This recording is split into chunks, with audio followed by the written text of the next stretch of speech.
Hi guys! So mag-unboxing tayo ng bagong pantulog ni baby. Kasi yung unang bili ko sa kanya, masisikip na. Kaya nag-order ako ng bago para pantulog niya. So isang shop lang to. Maganda yung review, marami yung orders. Kaya ito yung pinuha ko kasi gusto ko cotton. Cotton na yung gusto kong isuotin niya. Kasi ayoko yung mga ibang brand, ibang ano ng tela. Kasi baka mamaya matutuyuan siya ng pawi sa likod. So, i-try ko muna itong dalawa. Kung maganda ang tela. Parang hindi maganda ang tela nito. Hindi cotton daw.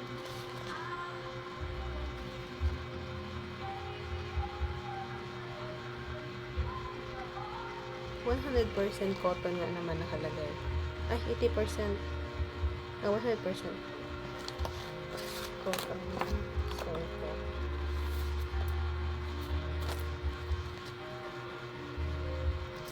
So, ang in-order ko na, si baby ngayon is 3 months. Turning 3 months siya next week.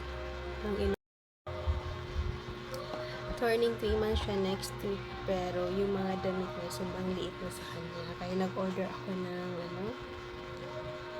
6 months to 1 year ata to. 6 months to 1 year. Kasi, si baby, buyag. Parang maliit sa kanya. Parang maliit. Ayun. Parang ang liit. Hindi pa siya searchable. So, try natin. Pero mas maliit siya, guys. So, buti na lang dalawa lang in-order ko. Nasa 150 each lang po. So, okay to. Yung pajama niya maganda. Since matangkad si baby. Pero yung bewang niya pa ang liit. Ang liit. Gusto ko maluwag sana. Hindi ako satisfied sa tela. Bakit yung tela? Well, what do you expect from 150 pesos? Hindi maganda yung tela mo. Mag-iba pa rin talaga ang tela pag bumili ka sa SM. So, okay na ito mapagtsagaan since masisikip na lahat yung mga damit niya. Ayan. So, yun yung isa. Ito naman.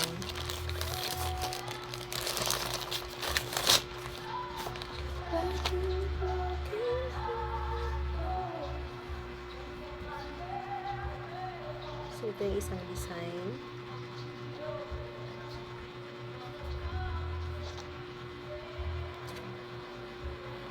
Sobrang haba to sa kanya, pero okay na to. Palakihan pa niya to.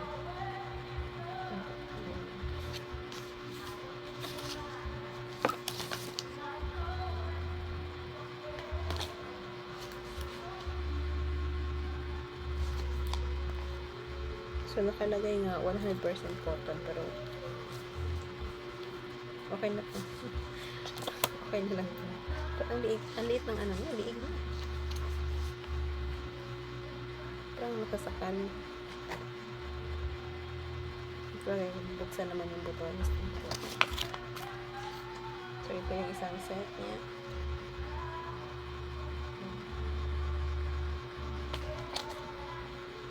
Ito naman yun.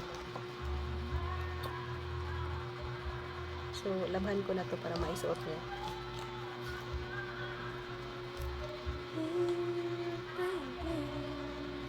That's all guys. Thank you. Bye.